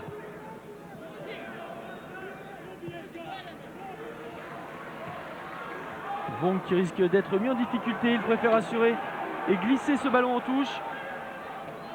Un ballon qui se rapproche de sa surface de réparation avec une contre-attaque croate maintenant. Karic, il n'aura pas ce ballon, l'attaquant croate. C'est El Khattabi maintenant qui relance la machine néerlandaise.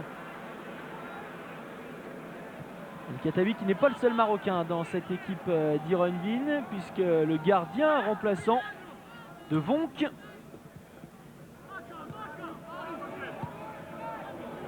est marocain lui aussi.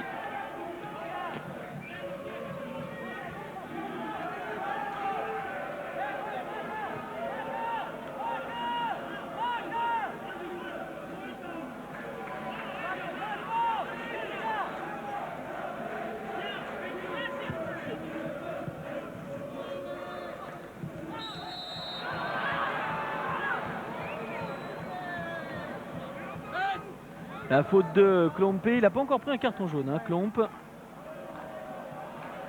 malgré le nombre de fautes qu'il a commises aujourd'hui. Monsieur Coren n'a pas encore sorti son carton jaune. Il ne l'a sorti pour personne d'ailleurs dans cette partie. Partie qui reste correcte.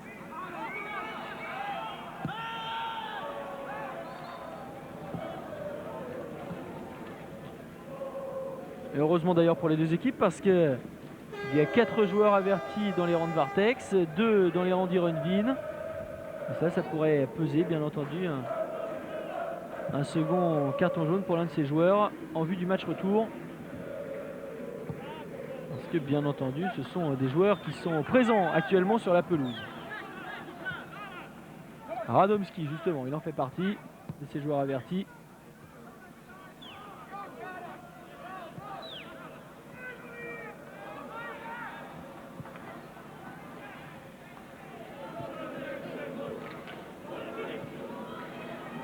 C'est très propre la relance croate, là, la manière dont on s'est sorti de la difficulté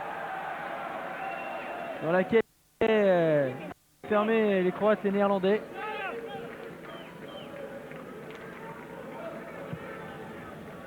Même si on n'a pas réussi à aller bien loin avec ce ballon. Radomski.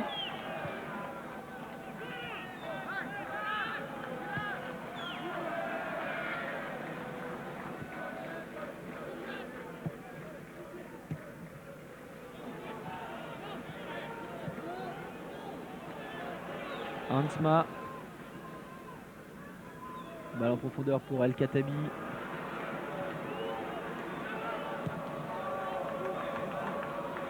Bien joué Outwin avec El Khattabi. Il faut redonner à Outwin. Oui, c'est bien joué, mais c'était un petit peu derrière. Oui, encore. C'est pas terminé. Une belle Oh frappe. là là. Bien enroulée. Ça passe au-dessus du but de Solomon. C'est pas appliqué quand même parce que. Ou alors il n'y a pas cru. Parce que dommage, je crois, c'est plus Premier poteau. la faut jouer le premier poteau. première passe qui était un petit peu trop en retrait. Et Outwin va sortir d'ailleurs sur cette dernière intervention, sur cette dernière réalisation. Et c'est Guzatou qui fait son entrée. Mugur Radu Guzatou, un Roumain, à la place d'Outwin donc. Côté Vartex, eh bien c'est Ivankovic qui va sortir pour céder sa place à Castel, Zoran Castel.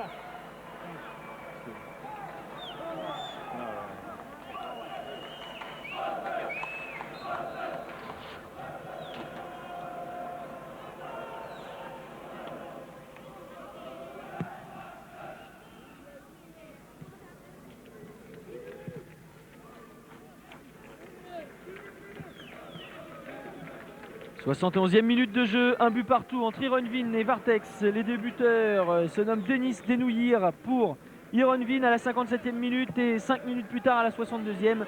C'est Mamlouk, le capitaine de Vartex, Varazdin, qui a égalisé sur un coup franc magnifique.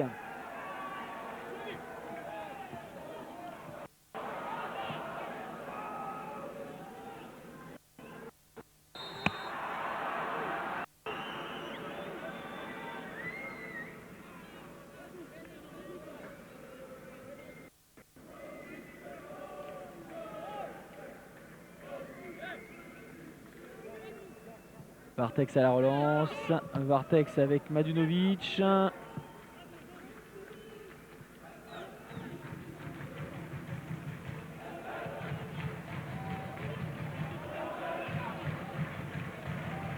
Et la volonté de Drazen Bezek maintenant est de protéger ce résultat d'un but partout, puisque l'entrée en jeu de Castel replace Skaric en attaquant unique.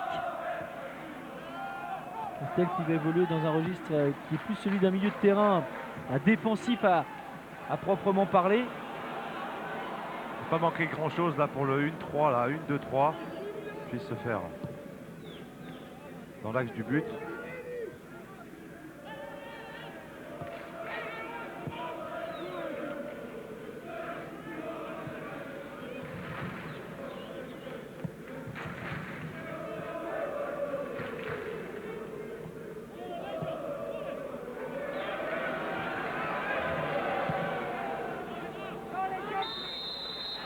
Et l'obstruction, c'est joué rapidement. Non, on va préférer la mesure et la raison plutôt que de perdre un ballon stupidement. Parce que là, il y a encore matière à venir gêner Solomon sur sa ligne de but. Hansma, on l'a vu, il a une très belle frappe de balle. C'était dans le jeu. Alors on va voir sur les coups de pied arrêtés ce qu'il peut donner. Il y a Hansma. Il y a, vous le voyez également, Samardzic. Alors comment les deux joueurs vont jouer ce coup franc? Samardzic qui, semble-t-il, lui demande de mettre. Non, il a décalé dans l'axe. Une belle frappe et c'est contré. Une frappe qui était signée de Visser. Et Karic, redescendu, va pouvoir sortir ce ballon que c'est mal renvoyé. La défense croate qui tarde à se dégager. Et finalement, Solomon qui peut relancer à la main.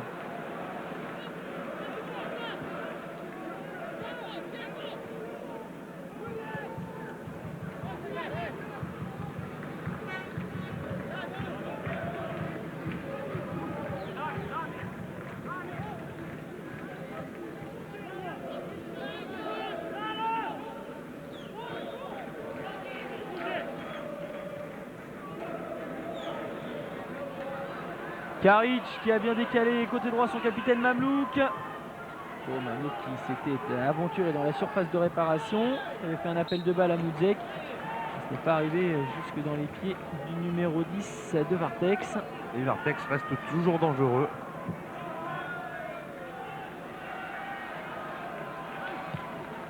Finalement, les Hollandais ont toujours eu du mal à contrer cette équipe. Qui est peut-être sûrement beaucoup plus compacte que...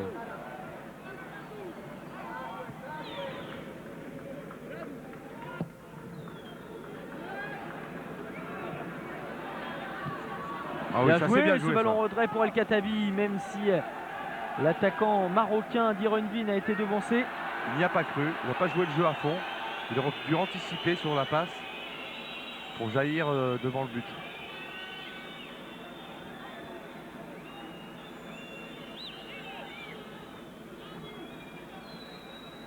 Et l'arbitre de touche qui réclame le silence là sur le terrain.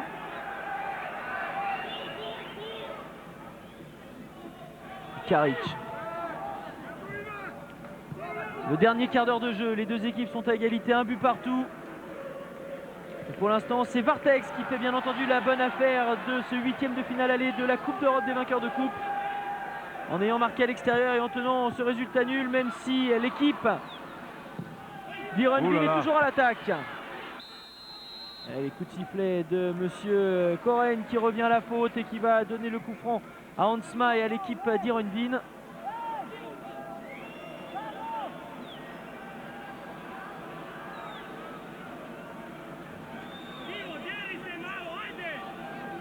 Voilà le défenseur jeu dangereux quand de même, Vartex, Balajic. Il a complètement oublié de s'arrêter. Il est venu s'écraser sur le pied d'appui d'Hansma. Alors là aussi ça va plonger sur le but de Solomon. Peut-être un grand joueur pour reprendre de la tête. On cherche Denis Denouir. Ballon repoussé. Et la contre-attaque croate, encore une. Il y en a eu beaucoup dans cette partie. Elles sont régulièrement dangereuses. Même si Hansma récupère, même si Ironvin a toujours le ballon. Fin de match difficile pour les Hollandais car ils sont... Oh, la sortie de Solomon qui se déchire complètement. Attention, derrière la défense est attentive. Et Solomon qui se fait mal au visage, visiblement, mal à la pommette en effectuant cette sortie.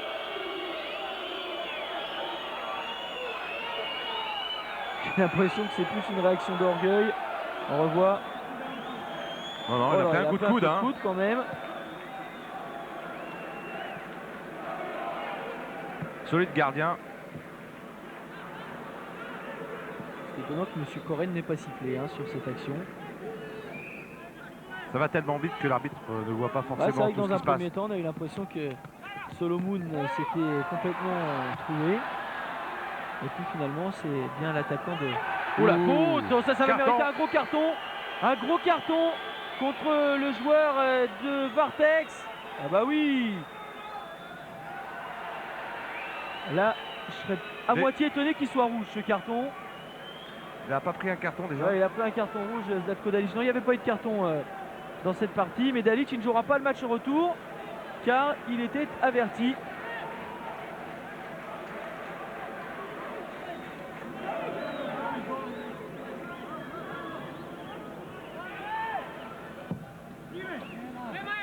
Encore une tête de Denis dommage, Denouir bien et joué. belle sortie de Solomon. Très belle intervention là du gardien croate. Il fallait aller chercher ce ballon dans les pieds des joueurs d'Ironville, mais également dans ceux de ses coéquipiers de Vartex. Long dégagement à destination de Karic. Karic il va passer au-dessus du défenseur d'Ironville, même si ce dernier parvient à repousser le danger. Pas de hors-jeu d'El Khattabi. Le centre en retrait du joueur marocain. Hansma est un petit peu en retard.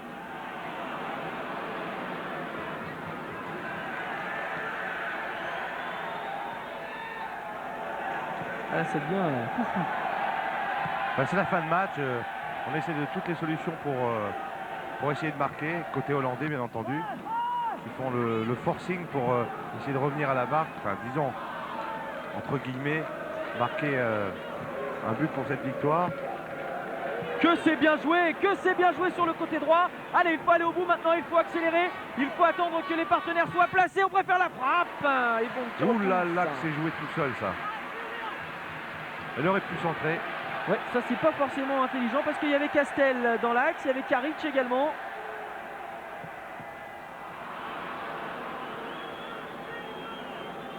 Castel qui était revenu pour récupérer ce ballon dans le rond central. Les 10 dernières minutes de cette partie, un but partout entre Ironville et Vartex.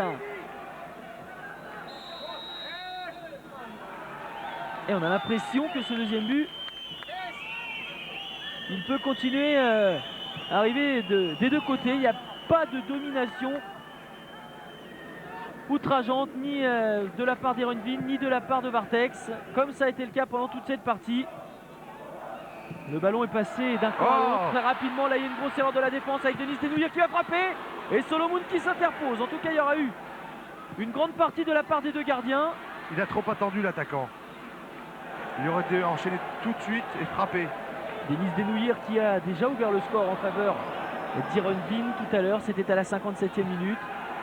5 minutes avant que Mamlouk n'égalise à la 62e sur coup franc.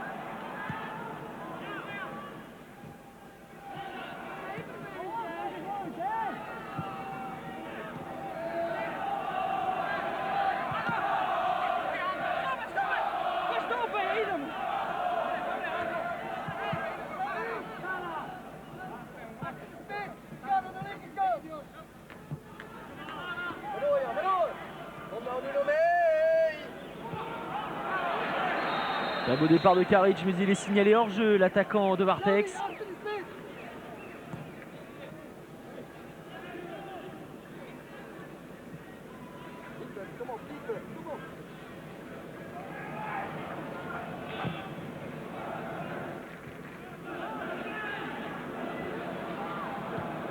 La récupération est croate. Il y a rarement eu de ballon sorti dans de mauvaises conditions de la part des Croates. Ça a toujours été très propre, la relance.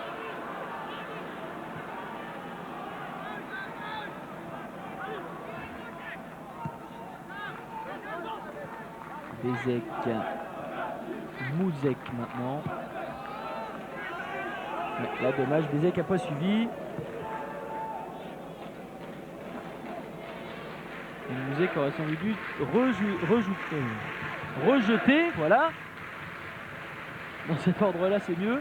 Rejeter un coup d'œil avant de donner son ballon. Il ne l'a pas fait. Et c'est Ironville qui en profite.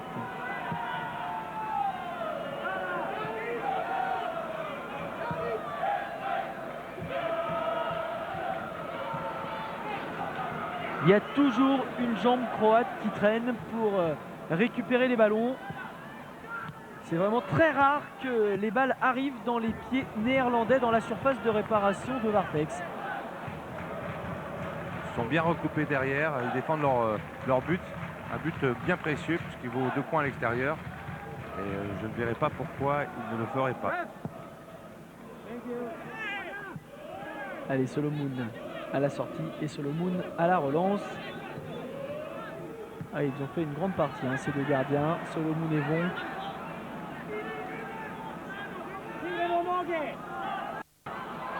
Petite faute. Et la faute, Hansma. Il en profite pour gagner un peu de temps. Ouais, ça permet aussi de souffler un petit peu. On voit quand même que les deux équipes sont éprouvées par cette rencontre. En première partie, qu'il n'y avait pas de véritable lutte physique, mais visiblement, c'est une rencontre qui laisse quand même quelques traces. Le centre de Karic s'est repoussé par la défense d'Ironville, mal repoussé, mais monsieur Coren va estimer qu'il y a une main.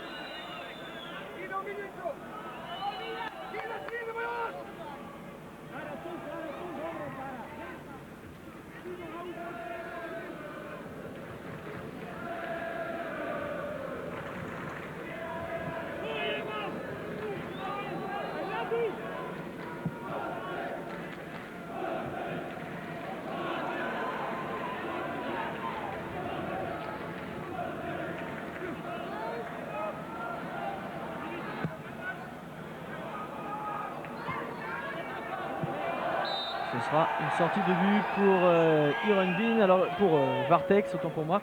Alors je vais profiter de ce petit arrêt de jeu pour vous rappeler que la prochaine grande soirée de football sur AB Sport, c'est dimanche. Pour la rencontre, les rencontres même, ça commencera à 20h45 pour la première rencontre entre River Plate et Boca Juniors. Le grand choc du championnat argentin en direct sur notre chaîne. Et puis aux alentours de minuit, minuit et quart, vous pourrez suivre la finale de la Major League Soccer, le championnat des États-Unis. Entre ces deux rencontres, il y aura du golf, mais c'est une grande soirée réservée à l'Amérique, aux Amériques. KB Sport vous prépare.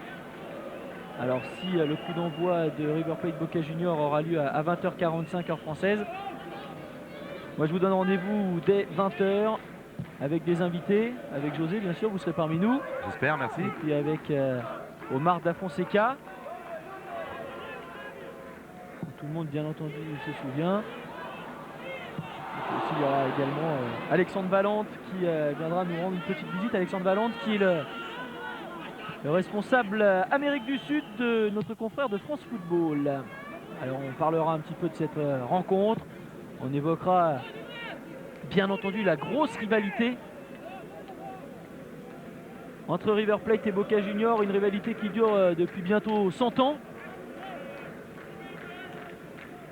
Donc c'est l'occasion de faire mieux connaissance avec ces deux équipes pour ceux qui découvriraient le championnat argentin sur notre chaîne.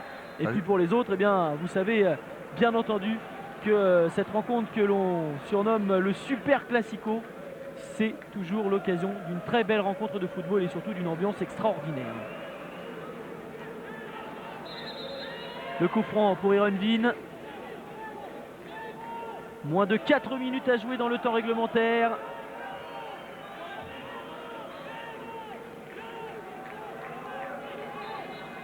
Si Ironville veut marquer, il va falloir profiter de ses coups de pied arrêtés. Quelle reprise de la tête d'El Khattabi. Mais le Marocain est signalé effectivement en position de hors-jeu.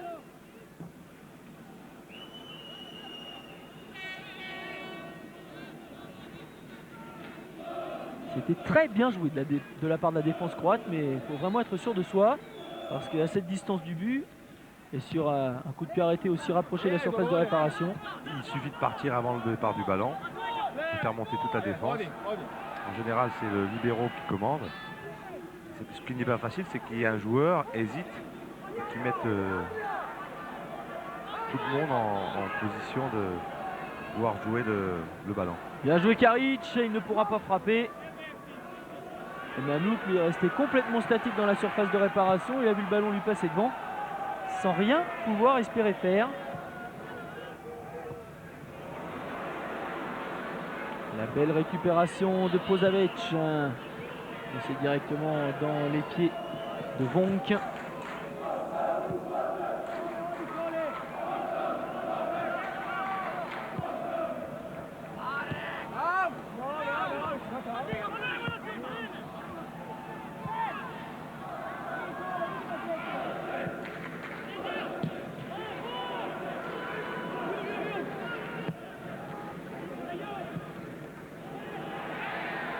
un peu de hurrah football.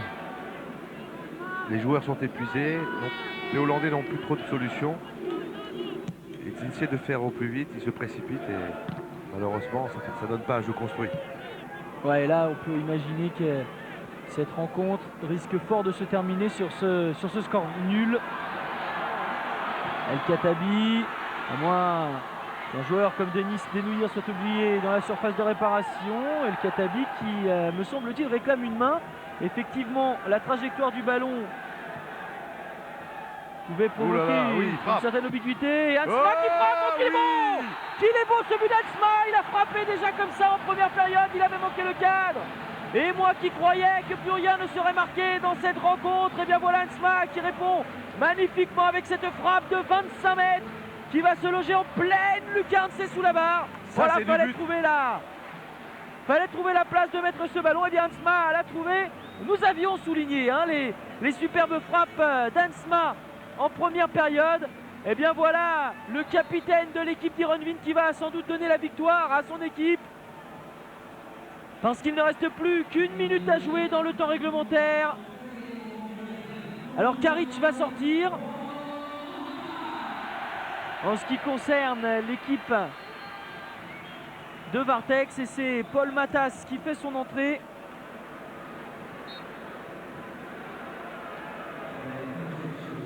Oh que c'est dur pour Vartex, que c'est dur. Ce deuxième but dans les toutes dernières minutes de la partie. Mais il est splendide ce but d'Hansma. Très belle frappe.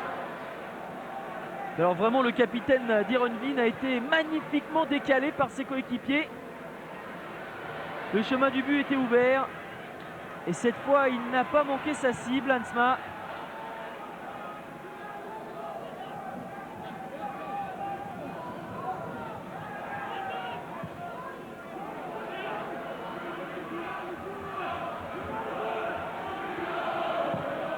Attention. Ouh là, oh quel but, quelle occasion, pardon. Je le voyais tellement dedans, ce ballon. C'est jamais fini un match de foot, tant que l'arbitre n'a pas sifflé. Et il s'en fallu de peu. On revoit le centre de Samardzic, la reprise de la tête de Sabolki. 19 ans. Très bon joueur. À peine, il les aura le mois prochain. C'est vraiment l'espoir de cette équipe de Vartex et pourquoi pas la désespoir du football croate. Parce qu'il a montré de belles choses aujourd'hui, techniquement. Beaucoup de talent. Tactiquement également, il était parfaitement placé.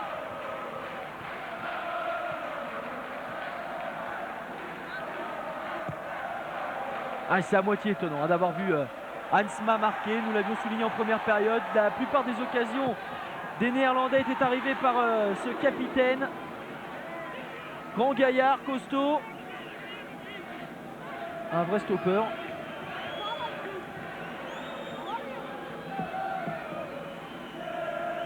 Et vous le voyez, le temps réglementaire est dépassé depuis bientôt 2 minutes.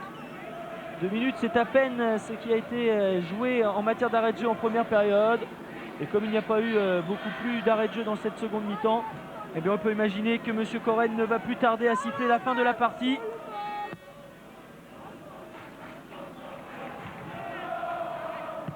Et je n'ose plus dire que ce sera sans doute sur la victoire d'Heerenveen parce que j'aurais quasiment parié sur un score final d'un but partout lorsque Hansma a inscrit ce deuxième but.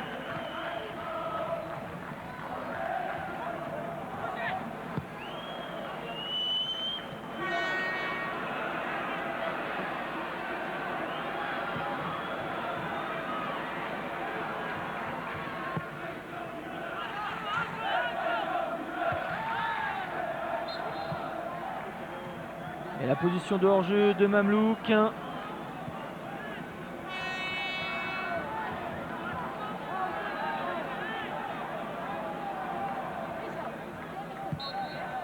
Et c'est terminé avec ce coup de sifflet de Monsieur Coren. Victoire de Buzyn d'Heerenveen, une victoire qui s'est dessinée dans les toutes dernières minutes de jeu.